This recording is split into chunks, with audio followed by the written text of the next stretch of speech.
What's up, everybody? I'm in Clarksdale, Mississippi. I went to check it out and see some spots I hadn't seen before. This is my second trip. Now, when I was first coming up here, I wanted to stay at the Riverside Motel. It's a famous motel. Blues musicians stayed in there. Howlin' Wolf, Muddy Waters. And before that, it was a hospital. Bessie Smith died there. And I called them and I tried to get a reservation.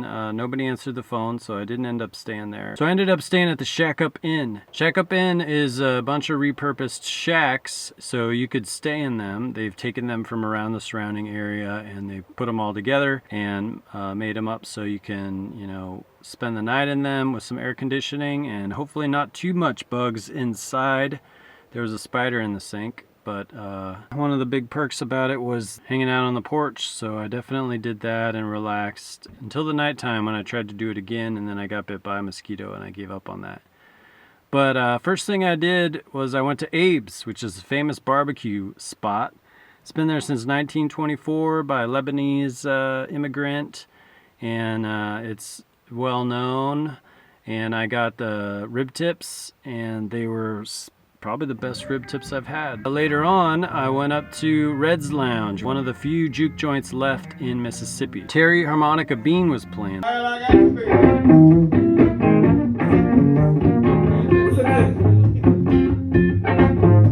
Pretty heavy when you get in there though, like the smell, the feeling. There's a lot of history there. After that I went to Ground Zero Blues Club, which last time I was here, I'll put a link to the video of my first visit to Clarksdale. Last time I was here, I just didn't have a chance to check it out. Maybe I didn't do it on purpose, so I'd have an excuse to come back later.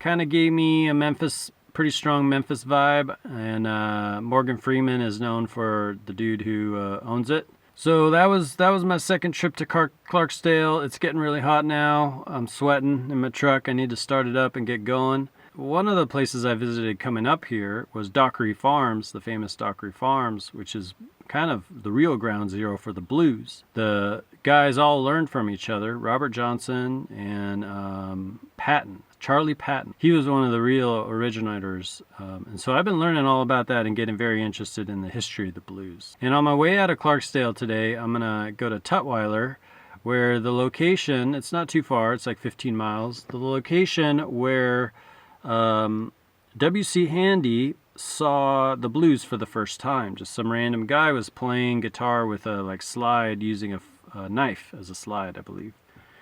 And he never heard that music before, way back when, and he basically took it and contributed it further. So W.C. Handy gets recognition for the father of the blues because he, really put in the effort, and he knew about marketing, or the marketing skill, to bring it forward from there, from his initial discovery of it in Tutwiler. So I'm going to go check out that on my way out. But this is my little further experience I've been very fascinated by the blues history, and as I've visited Mississippi and seen it, I can appreciate how unique and special it is as being the ground zero for the blues. I went to B.B. King's place last week. I think it was last week. I went to B.B. King's museum and they had a big musical event there.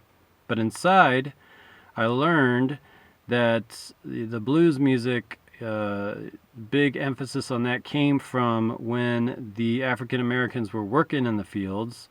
They would make these sounds together, which would provide cohesion among them, right? It coordinates them so that if they're all gonna put their hoes in the ground or put their picks in the ground, they can use sounds to coordinate so that they do it at the same time, right? So the origin of the sounds happened from the work that they did here. Then there's the coordinating the actual movement of music, which is dancing, and then there's the actual movement of the musician. And I believe that music makes people move in all three ways. And the interesting thing about the B.B. King Museum when I visited it is that he definitely moved. He toured ferociously. 300 days per year he was on tour for most of his career.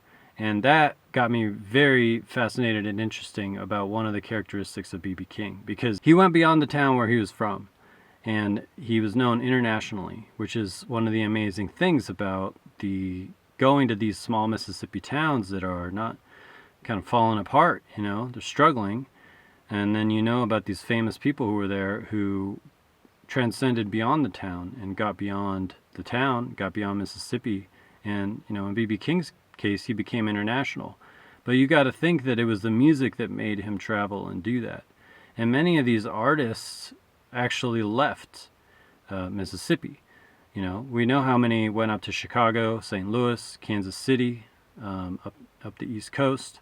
And very few stayed. And so actually that was the interesting thing about Reds, is that they had a sign for a musician who stayed. And it said, Clarksdale is famed for many legendary blues artists. Sam Cooke is one of them, actually. So Muddy Waters, Ike Turner, John Lee Hooker, but there were many who remained lifetime local residents. So Big Jack Johnson is foremost among them. He considered Red's Blues Club his home base. So there you go. R.L. Burnside, I was just talking about how he went to Chicago and had a worse experience. Just many of his family members were killed in violence. And he actually came back to Mississippi and had a better experience. But he's unique in that. Typically it's the other way around. So I'm actually getting pretty into R.L. Burnside, and I'll be posting more about that, about him and the blues scene here in Mississippi. So my experience of it and understanding of it, my attempt to understand it further. So hit the subscribe and the bell button to stay tuned on my posts. I post my own personal music on here, and I post my musical experiences about once a week. So stay tuned, and you can let me know in the comments if you have any recommended things to check out, places to check out. And it's getting really hot and sweaty in my truck here. There's more information about me in the description below. I'll post more videos about the Mississippi exploration. So thanks for checking this out, and I appreciate your support.